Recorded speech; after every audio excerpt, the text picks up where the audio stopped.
Hello and welcome.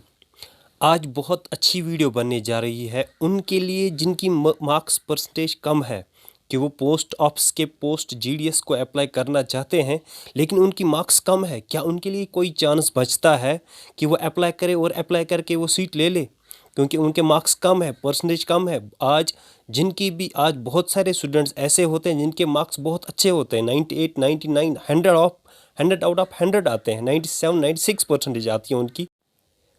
लेकिन इस video के ज़रिए उन स्टूडेंट्स को हेल्प की जाएगी जिनकी मार्क्स यानी जिनके परसेंटेज बहुत लो हो, जिनकी परसेंटेज लो हो। अगर वो प्रेफरेंस सही दे दें उनके चांसेस बहुत बढ़ते हैं सीट निकालने को। चलो इसी वीडियो में आगे देखते हैं कि किस तरह हम प्रेफरेंस देंगे। और अगर आप मेरे चैनल पे नए हो, मेरी चैनल को सब्सक्राइब कीजिए। अगर ये वीडियो आपके लिए हेल्पफुल रहा तो लाइक कीजिए और शेयर कीजिए। चलो अब देखते हैं कि किस तरह हमने अब प्रेफरेंस देनी है, ओपन कैटेगरी को किस तरह प्रेफरेंस देनी है और एससी एसटी और बाकी ओबीसी कैटेगरी को किस तरह हमने प्रेफरेंस देनी है। अब इम्पॉर्टेंट बात यह है कि प्रेफरेंस देने के क्या फ़ायदे, कि हम क्यों first second third fourth fifth preference देते हैं।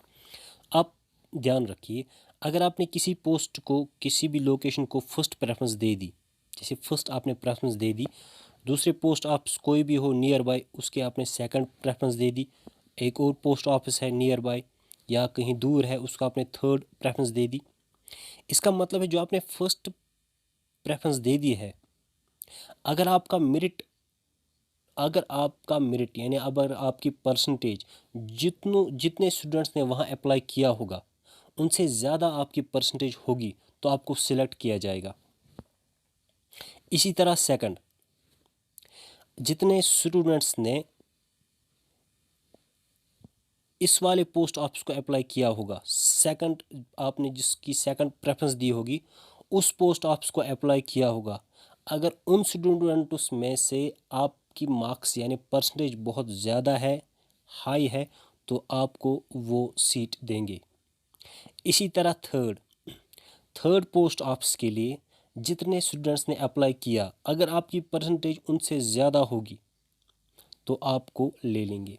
सपोज़ मानते हैं आपकी पहली यहाँ पर सिलेक्शन नहीं हुई, फिर आप को देखा जाएगा कि आप सेकंड जो आपने प्रेफरेंस दी होगी आप उसमें सिलेक्ट हो सकते हो।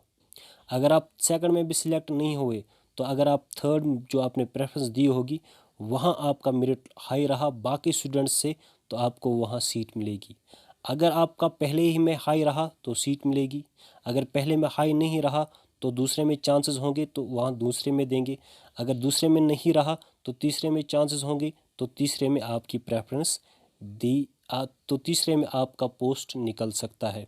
इसी तरह फोर्थ फिफ्थ सिक्स्थ सेवन्थ बाकी जो प्रेफरेंस आपने दी होगी वहाँ पर चेक किया जाएगा कि किस स्टूडेंट्स का मेरिट ज़्यादा है, तो उन्हीं को प्रेफर किया जाएगा कि उन्हीं को वो सिलेक्ट करेंगे, यानी उनकी वो सीट्स अवेलेबल होंगी उनके लिए, यानी उनको वो सीट्स दे देंगे।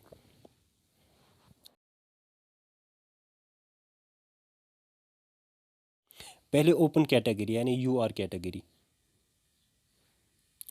कैटेगरी का मैं दिखाऊंगा। इसमें दो ऑप्शंस है। अगर आपके मार्क्स यानी अगर आपकी परसेंटेज ठीक ठाक है, बहुत ज़्यादा है, तो आप वहाँ अप्लाई कीजिए जहाँ जहाँ आपकी नियर बाय लोकेशन हो, जहाँ आप रहते हो उसके नज़दीक जो भी पोस्ट ऑफिस हो या उसके नज़दीक जितने भी पोस्ट ऑफिस है वहाँ अगर सीट्स अवेलेबल है, ओपन कैटेगरी के सीट्स अवेलेबल है और आपका मेरिट आपकी परसेंटेज बहुत हाई है तो आप वहीं अप्लाई कीजिए, यानी नियर बाय लोकेशन को आप अप्लाई कीजिए। NL नियर बाय लोकेशन को आप अप्लाई कर सकते हैं क्योंकि आपके चांसेस बहुत ज़्यादा हैं। अगर आपके मार्क्स बहुत कम मार्क्स है तो आप मेरिट में नहीं आओगे क्योंकि आप तो ओपन में हो। फिर आप क्या करेंगे, आप वहाँ अप्लाई करेंगे जहाँ उस लोकेशन पे आप अप्लाई करेंगे जहाँ मेरिट कम होता होगा,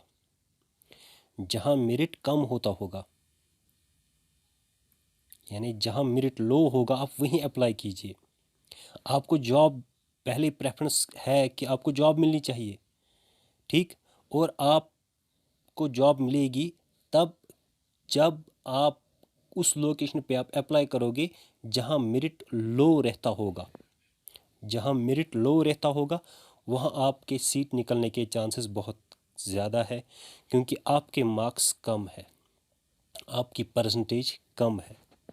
अब हम बात करते हैं उन कैटेगरीज़ के लिए जैसे SC, ST और OBC कैटेगरी के लिए।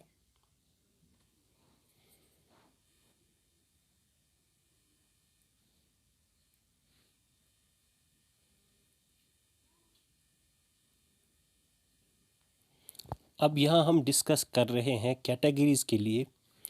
अगर आपके पास कैटेगरी अवेलेबल है और अगर आपके पास मार्क्स ज़्यादा है और कैटेगरी भी आपके पास अवेलेबल है, ठीक, मार्क्स ज़्यादा है और कैटेगरी भी आपके पास अवेलेबल है, तो आप अप्लाई कीजिए, तो आपके चांसेस बहुत बहुत बहुत ज़्यादा है। और अगर आपके पास मार्क्स कम है,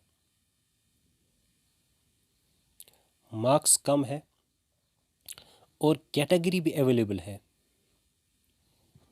मार्क्स कम है कैटेगरी भी अवेलेबल है, तो आप वो लोकेशन चूज़ कीजिए, उन पोस्ट ऑफिस को चूज़ कीजिए जहां मेरिट लो रहता होगा, क्योंकि आपको जॉब मिलना है। जहां मेरिट लो रहता होगा आप उसी के लिए अप्लाई कीजिए, क्योंकि अगर आप वहां अप्लाई करेंगे जहां मेरिट हाई रहेगा तो आपकी जॉब नहीं मिलेगी, और आप वहां आप प्रेफरेंस हाई देंगे, पहले उसको आप प्रेफरेंस देंगे जहां मेरिट लो रहता होगा, क्योंकि आपके मार्क्स कम है और आपके पास कैटेगरी अवेलेबल है। ये आपके लिए फ़ायदे की बात है, लेकिन आप वहाँ अप्लाई करेंगे जहाँ मेरिट लो रहता होगा। ठीक, ये थी इसके लिए 2 कैटेगरी। अब ये चीज़ें आप ध्यान में रख के आप प्रेफरेंस दीजिएगा।